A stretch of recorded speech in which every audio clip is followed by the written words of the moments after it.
5 stars kitchen. இன்னைக்கு நம்ம கிச்சன்ல பார்க்க போறது ரெஸ்டாரண்ட் ஸ்டைல் பச்சை பட்டாணி மசாலா கிரேவி. இது ரொம்ப டேஸ்டான ரெசிபி. இது சப்பாத்தி, புரோட்டா, நான் இல்லைன்னா பிரெட் நல்லா டோஸ்ட் பண்ணிட்டு கீ போட்டு நல்லா டோஸ்ட் பண்ணிட்டு அதுக்கும் இது சூப்பரா இருக்கும். இதை எப்படி நம்ம வீட்டில் செய்யலான்றத நம்ம இப்ப பார்க்கலாம். இப்போ இந்த மசாலா கிரேவி பண்றதுக்கு நான் ஒரு 1/2 கிலோ பச்சை பட்டாணி நைட்டே ஊற வச்சு எடுத்து வச்சிருக்கேன். குறைஞ்சது ஒரு 8 மணி நேரமாவது இது ஊறணும். ஊறாம இருந்துச்சுன்னா இதோட டேஸ்ட் போயிடும், உள்ளார வந்து வேகாம இருக்கும், குருமா வந்து நல்லா இருக்காது, அந்த கிரேவியோட டேஸ்டே அதுக்கு எடுத்துரும். அதனால நல்லா ஒரு 8 மணி நேரம் ஊற வச்சிருங்க.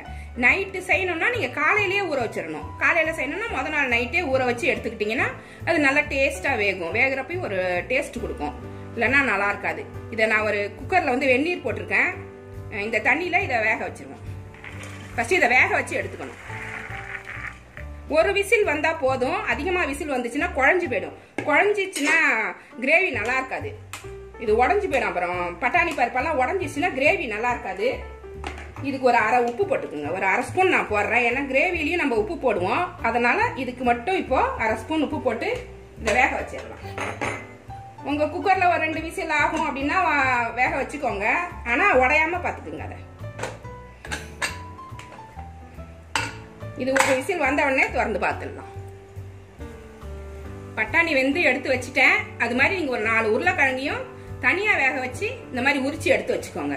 பட்டாணி கூட உருளைக்கிழங்க போடாதீங்க, அது ஒரு மாதிரி குழன்னு ஆயிடும். அதனால தனியா இந்த மாதிரி உருளைக்கிழங்க வேக வச்சு உரிச்சு எடுத்து வச்சுக்கோங்க. வானல் சூடாயிருச்சு. இப்ப நம்ம கிரேவி பண்ண ஆரம்பிச்சிடலாம். ஒரு கரண்டி எண்ணெய் ஊத்திக்கிறேன். நான் சன்ஃபிளவர் ஆயில் ஊத்துறேன், அதான் நல்லா இருக்கும். சூடாகட்டும், தாளிச்சுக்கலாம். தாளிக்கிறதுக்கு 2 பட்டை, 2 கிராம்பு, 2 ஏலக்காய், சோம்பு, இந்த தாளிக்கிற பிரிஞ்சி இலை எல்லாமே எடுத்து வச்சிருக்கேன்.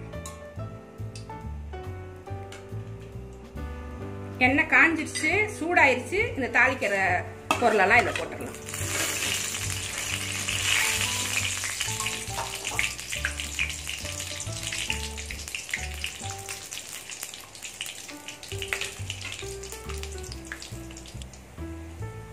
பொரிஞ்சிருச்சு. 2 பல்லாரி வெங்காயம் கட் பண்ணி வச்சிருக்கேன், பொடியா கட் பண்ணி வச்சிருக்கேன். அதை இதோட சேர்த்துக்கலாம்.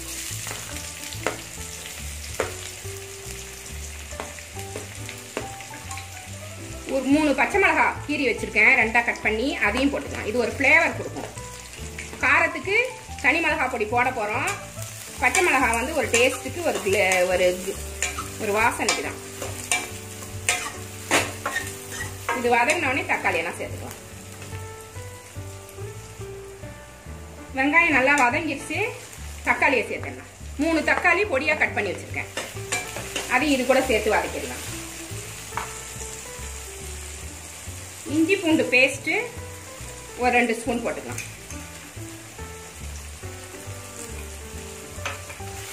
இதையும் சேர்த்து இது கூட வதக்கி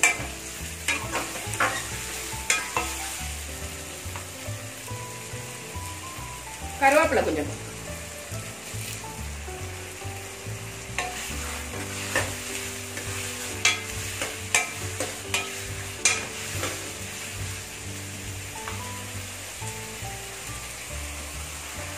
தக்காளி நல்லா வதங்கிருச்சு. இப்ப சேர்க்க வேண்டிய மசாலாவெல்லாம் சேர்த்தணும். ஃபர்ஸ்ட் மஞ்சள் பொடி ஒரு 1/2 ஸ்பூன் போட்டுக்கலாம். காஷ்மீரி சில்லி பவுடர் 2 ஸ்பூன் போட்டுக்கிறேன். உங்களுக்கு காரம் எவ்வளவு வேணுமோ நீங்க போட்டுக்கலாம். நான் 2 ஸ்பூன் போடுறேன்.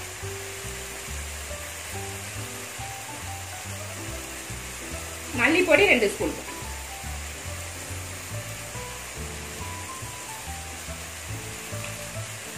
கரம் மசாலா பொடி 1 ஸ்பூன் போடுங்க. இது வந்து ஏலக்காய், கிராம்பு, பட்டை எல்லாமே சமமா எடுத்து அரைச்சது. இதுலயே சோம்பு இருக்கும், பிரிஞ்சி இலை, ஸ்டார் பூ அதெல்லாம் போட்டாச்சு, கொத்தமல்லி எல்லாம் போட்டு அரைச்சிருக்கு. இது 1 ஸ்பூன் போட்டாலே நல்லா வாசனை அதிகமா இருக்கும். நல்லா 1 ஸ்பூன் போட்டாலே போதும். இது போட்டு நல்லா வதக்கி நல்லா எல்லா பக்கமும் கிண்டி ஸ்டவ்வை மீடியம்ல வச்சுட்டு செய்யுங்க, இல்லைன்னா இந்த பொடியெல்லாம் தீஞ்சு போயிடும். பொடி சேர்த்துட்டாக்கா ஃப்ளேமை கம்மி பண்ணிடணும். இப்போ கிரேவிக்கு தேவையான உப்பை சேர்த்துடலாம். உப்பு தேவையான அளவு. நான் நான் வந்து 2 ஸ்பூன் போடுறேன். இதையும் சேர்த்து நல்லா வதக்கி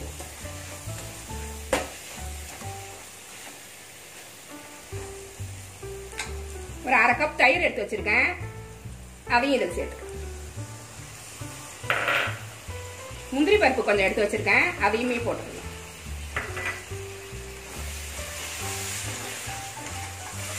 இது கொஞ்சம் பச்சை வாசனை போகட்டும். அதுக்கப்புறம் நம்ம பச்சை பட்டாணியை சேர்த்துட வேண்டியதான்.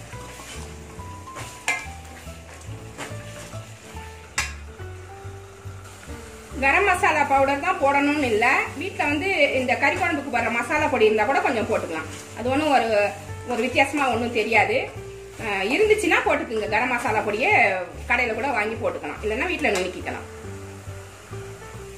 இப்போ வேக வச்ச பட்டாணியே சேர்த்துக்கலாம். ஒரு விசில் வந்த உடனேவே நல்லா வெந்துருச்சு பாருங்க. அதிகமாக விசில் வைக்காதீங்க, மசிஞ்சு போயிடும். இதை இதில் சேர்த்துக்கலாம். இதில் தண்ணி இருக்கும், அதனால முன்னாடி கிரேவியில் தண்ணி சேர்க்காதீங்க. இந்த பட்டாணி வேக வச்ச தண்ணி இருக்கும், அதெல்லாம் நம்ம எக்ஸ்ட்ரா தண்ணி சேர்க்க வேண்டிய அவசியம் கிடையாது. 3 உருளைக்கிழங்கு வேக வச்சு எடுத்து வச்சிருக்கேன். இதுக்கு தேங்காய் போட போறது இல்ல, உருளைக்கிழங்கு போட்டாதான் அந்த திக்னஸ் கொடுக்கும். அதனால இந்த உருளைக்கிழங்கையும் இதுல சேர்த்து விட்டுருலாம்.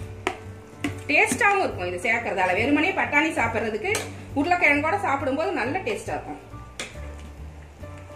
நல்லா கிண்டி விட்டு எல்லாமே வேக வச்சு ரெடியா வச்சுக்கிட்டாக்க அந்த கிரேவி வந்து சட்டுன்னு வச்சிடலாம். இந்த கிரேவி ரொம்ப டேஸ்டா இருக்கும். இதை செஞ்சுட்டு பட்டர் நான் கூட சாப்பிட்டீங்கன்னா சூப்பரா இருக்கும். இல்லைன்னா புரோட்டா, சப்பாத்தி, இது எல்லாத்துக்குமே இது மேட்சா இருக்கும். இது வேகட்டும். நல்லா கொதிச்சு கலர்ஃபுல்லா ரெடி ஆயிடுச்சு.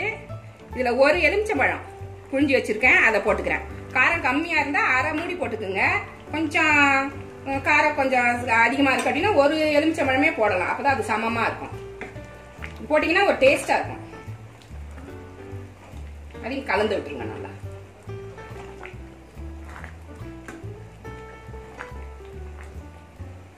இந்த குருமா கூட வந்து நான் நல்லா இருக்கும்னு சொல்லியிருந்தேன்.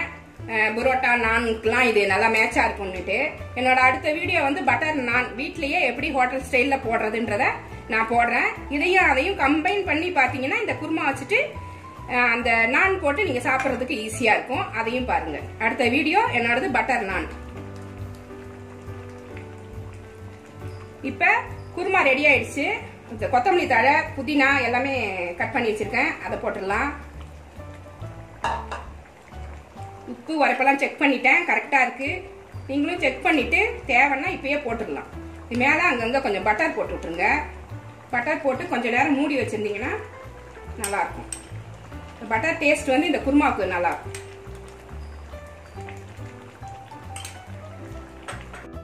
நல்ல டேஸ்டான பச்சை பட்டாணி மசாலா கிரேவி ரெடி ஆயிடுச்சு. இதை நீங்க உங்க வீட்டுல ட்ரை பண்ணி பாருங்க. இது ரொம்ப நல்லா இருக்கும். இதோட ஒரு பட்டர் நான் இல்லைன்னா புரோட்டா, சப்பாத்தி ஏதாவது செஞ்சு கொடுத்தீங்கன்னா சூப்பரா இருக்கும்.